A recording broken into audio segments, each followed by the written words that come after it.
Oba mutaba sebo ni banyabo kansonti muli bulungi amwe bale mirimo mwe balokuyiya mwe balokutetenkanya Dr. Hussein na Maina amwe balokubanga mwekumira ku channel ya Dr. Hussein Media nsonga ku nsonga amwe balokusubscribinga n'okubanga mu supportinga ona ko lwayo nsoboire okubanga ngwiri bwako omusada sada w'amaani obusoga kuba mu Juma mulokole nsanga ero kubona ku baba kale baba bulido studio ne bula mikisa era katugirese ebutuse wano mikisa mirere mpaka ensi yonna gyekoma yesebo amina pastor we balokwemba nyimbira ddala we balokuyiya kuba kya mukama balokwenda okutwenda endongo ogikubye nkubira ddala era newenkwata bukwazi ku microphone sigireka kyekimu waliyo okubanga abantu bembe nembayenge ketofa bawandikira pastor Juma endongo eno gye wandikira atani kati olowooza kati nyimba mboneredde mirako gyenvudde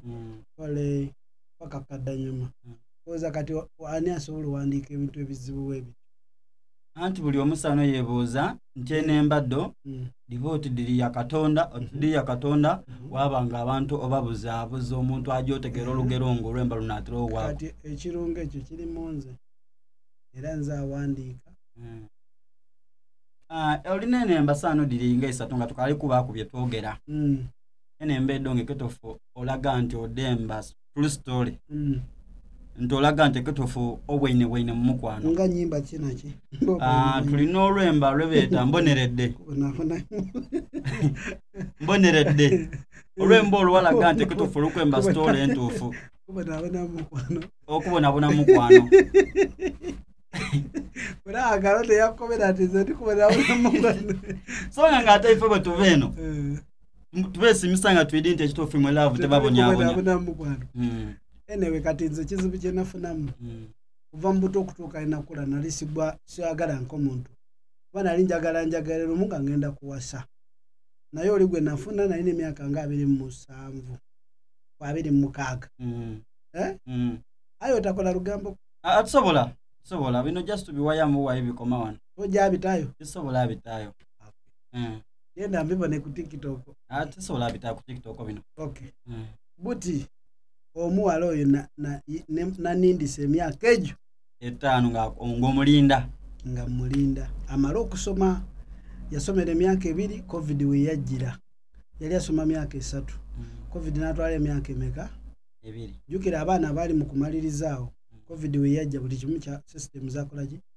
zakyankalana ejuwere emyaka ejo 5 kati myaka 27 yali 26 kale katugamba 26 27 28 29 asatu mugumu oyagendera olaba nti yanke chule emyaka emeka nti awoba n'omwana abakuze bwe yamala okusoma naye kyanga n'agenda taika byina munyizanga byonna yali agatta wali bwe yafunamu ka chance nete yali mutuufu yali mulimba yanimba kati ate luno olwembo olw'okubulaga nti omuwala oyo yakugonza yeera kuwaka nali kakati nali ngenda kumuddira oyo muwala kuba gye yagenda like yafunayo obuzibu kati bwe nali nga ngenda kumuddira omugenzi maama wange nampita nagamba waliwo omuvubuka eyaddidde wano omuwala okigeze niyo omuwala yamukubye ekiso yamuse tegedde kanama nangamba nti akaddanyuma kakolaki kassa nakomawo nga ngamba akaddanyuma kassa kati weyaddamu okunkubira ng'ayagala twogere ku byokomawo ne mugamba nti akaddanyuma kakolaki kassa nga lwaki siwandiikamu oluyimba kubanga ekintu kino kiyinza okuba kiri kukola ki kati ate nange saamuzza olwakiri ekyankanga naye nga nina okwambala kalakita timunsonyiwo okumuzza mumanyamanyi nnyo obulimba yansonseka mu kitimba mwesasuubira bukusa yangamba abadaalumwanga ndaba ndira nange nenzigulawo omutima nemmuwa gwonna yasooka nankutira mu butali ndekawo nzekka we bate bagamba kati awo nenjiikayiika nenemala mu nzenna yangamba Juma totunula bbali Benakukola sorry. Nafuna mukunsonyi nga wamole ndali kumbe musege kwenyini katika pati kale kajja ya ni ba de yakwate bwanali kagambula akadanyuma kasa tokolanga kadanyuma nali namwe gombako figaye abamu babegombako sente zaabwe mulala kwegombako mbali mulala kwegombako nyumba mulala kwegombako linnya kati bwefuna verse eyo nengenda nga nyongerako mpola oluyimba nalifuuka lulamu naye nange nali ngenda kukola kadanyuma oluyimba olwo lwennyini lwerwantaasa usanga kali bali kagenda kunzisa aye nga wali waizeeko kwawo wabanga olikwenda ofuna omukyala omulala okuva kono omutima engeri agumena oyesana omutima gukaligaita abaana babano nga babona ku TikTok abaana babona wano iyo katali kubona nga kati Juma okusinza kuna kujatunumiza tuliwo omukyala nga tumujja ku TikTok ngabaga nti Juma mulokole omukyala yamujja ku TikTok awo tukubawo n'oluyimbo bakati tuba tuyimba otya namujja ku TikTok toko bali botyo nayanja nnyo bwatyo osobola okuba wakayimba nga walaba ni mama yafa bambi mama wange yattibwa naye bibaawo kikulu abantu bafa mu ngeri y'enjawulo enfa y'omukeire oyo yadde etya Juma enfa yatusobera lwali lwa Sunday ne bankubira essimu nga bagamba mama mulwadde naye nga manyi bye bino typhoid malaria ne musindikire emmotoka nenjogerako naye ku ssimu nanga olubuto lunyolera diarrhea n'ebirala n'omusujja gunnuma n'omutwe n'omugongo ninga kati omugongo nemanya nti ekyo kiba kirwadde kya muntu akuzeekuzeemu tujja kukiraba ne mugana naye toddamu kunywa amazzi mabisi nga ndowooza bye byatera okufuna ebyagundi ebya typhoid nange ne mugana kangende wano ku kyaki naye bakutwale nga mu ddwaliro tukole ki tulabe genda omala okubuulira nga bangamba maama nti bamwongeddeyo ku main misiwa gyabuze kutuuka ku main nasanga bakaaba nti ate afudde nva ku kyaki ngenda kusa omuntu ng'afudde so byalimu layika byalimu obutwa kirabika byalimu bintu bingi kuba twabona kwawe enumba y'omukeire nga wakagimuzimbira yagisulamu ku enumba ejo wali wakamuzimbira ate yagisulamu bambi unfortunately twayingizaamu mulambo ye muntu gwe nali nnina yekka mu nsi amanye ebyange amanye ebyama byange era nakati ngenda nkuma bukumi I was so heartbroken olw'okufa kwe yali abuzayo ennaku nga 3 ayingira ennyumba kati ngaewe bw'oli pasita tewasobola kukobako oti Katonda tanenda okusinza ku mwigo gwe yakuba kubanga tugweta mwigo tugamba tosobola kukyogera naye kikunyiiza Katonda aba akwagala naye kugamba osigala weebuuza lwaki nzange naye ate era Katonda tebamulagira kuba ekisooka si mwana wa muntu nti ojja mukambuwalira ekyokusasula you can't change anything nayita mu kinene nnyo abaaliwo ekibuuzo kimbuuzibwa ng'ekituufu nga bankuba nti David Lutalo mulinaku Oluganda muli ba Luganda oba David Lutalo kuba mulina akantu kamukola kubanga akantu akotera okakola mu nembado kamuseka nze nkoma ku Juma mulokole sirumba kantu kabendi olina kawaseka muku nga kaliwa mulina obuntu bubi bwa mirundi esatu bwe mukozesa waliwo kemulira then waliwo niwanero nga bamuli shootinga video amu video yemwe difuluma mulina nga jamukola muti ate ne Lutalo nakikola sa abantu wamwe mutende mujira wamutya nga tufiringa nga feeling omuziki kati abantu bebuza nti Lutalo mulina ku Luganda oba olwabu no olwaki byonna olakali nze ntirakola ndi Juma mulokole kuba Lutalo niwo abagema video ayina engeri gye yewetamu wena nekirala bwetubanga tuliringa tubwene video eyo era bina so nakanti muganda wange nti oli muganda we oba just kubanga niwe dibene mbadi no mwendo ofananyamu kwa maloboozi ate kabya tatu ababonanga muli walala kyokka nga ate abandi baawukana. Katonda alina engeri gy'akolamu ebintu bye mu ngeri ye gy'ayagala. Waliwo ensonga era tuligiraba. Waliwo ensonga lwaki tuli ba Luganda ne lutalo, waliwo ensonga lwaki tuli ba mukwano ne lutalo, waliwo ensonga lwaki tuyimba ffenna bise bisinga, waliwo ensonga lwaki ajja mu bivulu byange. Katonda bw'atyo yakyagala kibeere ng'abantu bwe bakiraba kugamba there is something which you have no control over it. Kati nga kiri mu line ya Katonda kubanga omutonzi waffe yasalawo. Juma nawe n'aligambye nti saagala kusemberera David talunga mutonzi ye yasalawo bw'ati. So bwe kyonna ky'olaba oba kuyimba oba kyonna ky'owulira oba kyanfaanana Katonda bw'atyo yayagala naye ekirungi Lutalo ye muyimbi akyasinze okuyimba mu Uganda yonna. Okiwulira? Ate nange era nze era omuyimbi akyasinze okuyimba mu Busoga mu Uganda yonna. Oli namba ebiri wa Lutalo? Kati Lutalo ate ye talina namba 2. Obalaawo Lutalo nozaako David Lutalo kati awo nomuzaako Lutalo David notandika okubala. Nze ndi namba awo nga ziizo olulala nja zikugamba. Enemba dino likolera buli mwaka concert buli mwaka. Kati omwaka guno jakola olina concert oba tutasuubira concert? Omwaka guno nina concert mu Eastern Uganda wano. Nja kubeera n'ejjinja oba ennaku z'omwezi nga mmeka. Around ennaku z'omwezi nga 7, 6 Ogw'omwenda nja kuba ne concert ekifo nja kibagamba. Then nkoleyo concert e Buyende w'amakanga awo ndowooza nkole n'ekiyindi ku mwalo. Ogwo Ogw'omwenda gatubuwedde. Tugende nkole mu December nkole e Namayingo.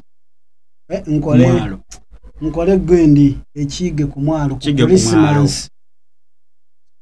Kige ku mwalo eno. Christmas ngenda beere ekige ku mwalo. Waliwo ya booking awo yambookinga dda. In fact yali yambookinze mwaka ogwo. Naye nembala n'ebivulu bingi nesitayimba. Naye yampa akasente kati kige ku mwalo nzijja. Bangamba abantu baali bazze bayitirivu nesitagendawo. I'm very sorry. Maloboozi gange gaali gafudde nali nyimbye concert nga 10 nga nkooye. Naye ngenda kubeerayo then nga 26 27 malirize Namayingo. Naye concert bagiguze weeri. Kati zo concert 5 zensuubira kukoloma. Tukali ku channel ya Dr. Hussein Media nsonga ku nsonga ano tuyiguse ensonga. Ndino omwembe gwebeta Pastor Juma Mulokole omu ku basaada ab'amaanyi mu Uganda. Okyogedde bulungi. Tuli b'amaanyi olw'ekisa kya Katonda. Kuba ennyimba ne zitrendinga. Tukola ebi n'okola ekivulu abantu ne bajja n'obayimba. Kama tuwaddisa. Ate ebivulu ebyo bino byejjenga otegeka nze mwembe gwe nali mwene ku Mbosoga n'abitegeka. N'afuna n'engiza. Kisa kya Katonda ennyimba z'ennyimba gye ziri. Bwenyimba nti baliraba malaalo. Kubyepula n'endabo bansigala naye baliraba malaalo. Omubiri gulivunda n'ennyimba nti ani ayagala ekyamagero miracle. Buli kimu kiba kituufu. Yani ayagala nkubuulire yenvudde. Oba nengamba nti banange mbadde nkalidde kampase oba nengamba nti ole golis ole okitegedde oba nenyimba nti mboneredde kanesigeka byonna bonna kati zake makensinga kwenda bakete kanisa egenda mama kanisa egenda wa tuli ku supiti gye tulaga wali enkonge n'ekinya nannyini musaayi wonna tugamba mumpa omusaayi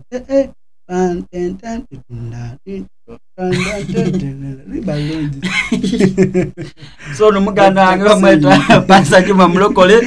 Pastor Juma Mulokole nga twezizaako bino kumbali tulikwera kukubya isomero nga tuve mu bya music noyenda kufuna mukazi mu isomero yange sikwenda kufunayo aye nga abantu bansumbuyiwe ino Baijo omuntu bwabona ku muntu ninze sana omuntu asooka kasande kutofugonda asolo kutosa ku isomero lyebeta bati bansumbuwe no bamama bakadama baliwa bali eyebweru bambuze ino bajja mu inbox ino bakadama ino ngabendo okutegeera ebigemagana ku isomero eryo.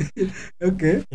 Kakati esomero liyigiriza emirimu egivaamu ensimbi, okuzimba amayumba, okuvuga emmotoka n'ozikanika, okutunga ekyalaani ne fashion z'engoye ez'enjawulo n'ebirala byonna omuntu byakola bisobola ovaamu esente nga catering, ebyenfumba.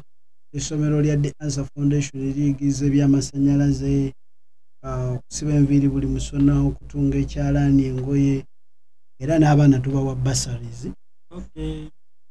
Twasasulako ekitundu nyaffe ntusasulako ekitundu ekiba kisigalidde, abava ewala tubawa n'ebyokusula. Waliwo okusula? So essomero lisangibwa mu Jjinja wano mu kitundu kye bayita Wakitaka, baliyita The Answer Foundation. Oba oli yasoma oba teyasoma tumu TikTok etera okukuba ino namba defedde tuwandiika wansi awo ayo sooku mpaku akanamba akakaisomero ako kansomere ku busomere wano. Kati gwalina omwana oba gwayagala okujja ku The Answer Foundation sobola kuba ku namba zino zendi okusoma saa zino, oba wasoma oba tewasoma naye ng'oyagala okyusa obulamu bwo. Sikoma mu kuyimba naye nkola ebintu ebikyusa eggwanga. Nina essomero n'ekitongole ekiyamba abantu. Bw'omala okusoma ku ssomero lyaffe tukuwa basale ate ne tukufunira, bw'omala okusoma tukufunira omulimu ate tukuwa ebbaluwa eziva mu gavumenti mu Ministry of Education and Sports ne tukutikira n'okutikira. Ennamba eri 075 0M 79 35 075 M 0M 79 35 075 M 0M 79 35 oba 077 19 34 97. Okay, Pastor. Anje. Olwemba luno olusobera okwanga lukyaka ku TikTok wano ne ku ground luliyo. Ai wabula wali abakakalo bizibu okulufuna. Anti abamu ekizibu bateekamu nti yanimba. Olimba lutandisibwe lutyo nti yanimba yakwatebwa n'aligaga mbula.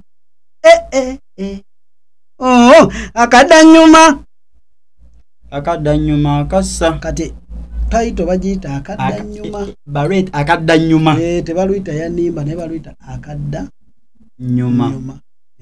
Kati ogenda ku YouTube n'oteekamu akaddanyuma by Juma Mulokole, oba n'ogenda ku TikTok akaddanyuma, oba ku Google n'endowooza Google yeba entuufu. Google akaddanyuma by Juma Mulokole. TikTok osobola kukolamu challenge ojja kulaba kasawundi. Bamana ba TikTok abona bamaani bebaza ate naye nkwebaza fulaga lukimenga ine yasooka okola challenge mu lwembo. Awo yali akajja mu bufumbo.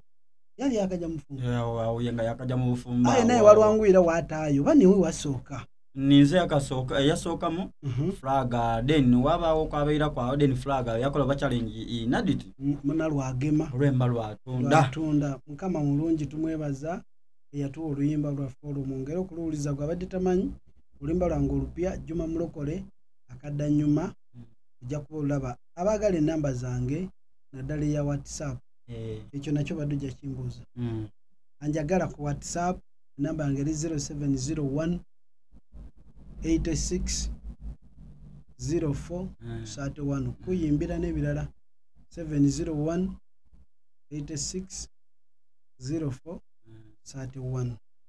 Pastor Juma Mulokole nka n'ebibuuzo byange wano n'onsoni w'okusoyasoya ebibuuzo by'okulala kati abantu bana abatali balokole oba obasalira magezi kinga iwe Pastor Juma Mulokole?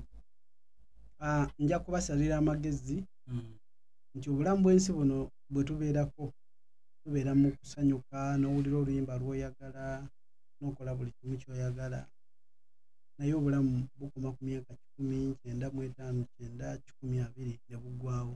Egyo emyaka mitono nnyo.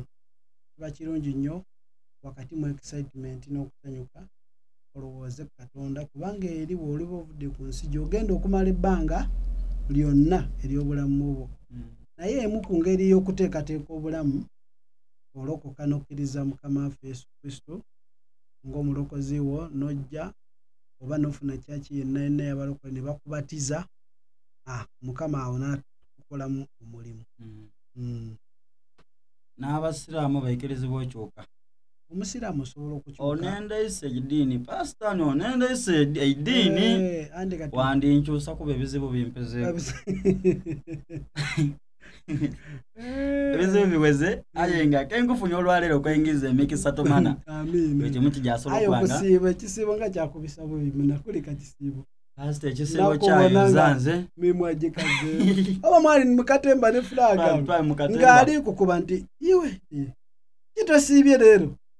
Ngoli kwebuzabuza oli kwebuza. Yange mayambuza ati munange. Okandidukira kuba dai samusanvu ayi nga endalo olw'okunuma neerabira n'amaina gaibwe nabeerabira so namweta Majido namweta Musanga mbeerabire olw'endala eyali ekoze eki n'ebibaawo aye nga aba content dini eyagala mulamu era baba si content dini eyagala mulamu tekitufu kale so tuwonze kale bananga bandaba nze Pastor Juma Mulokole oba Juma Mulokole omuyimbi wammwe ndi musanyufu nnyo mikwano gyange egya TikTok okubeera nga mubadde mundaba era okundaba mukama bawo mukisange munoonyaako obuyimba bwange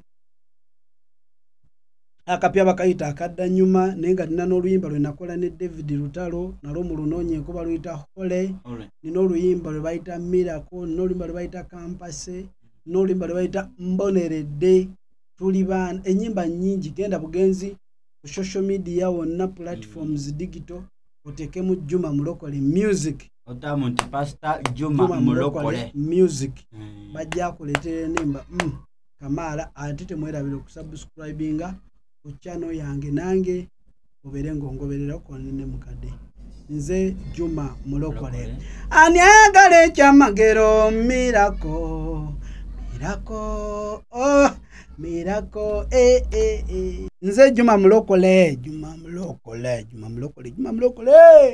mwebale okwekuumira ku channel eno eya Dr. Hussein nsonga ku nsonga nange njibeerako eyo ku YouTube wano ku TikTok ne walala kubanga ebintu biba binyuma anti Dr. Hussein nange Juma Mulokole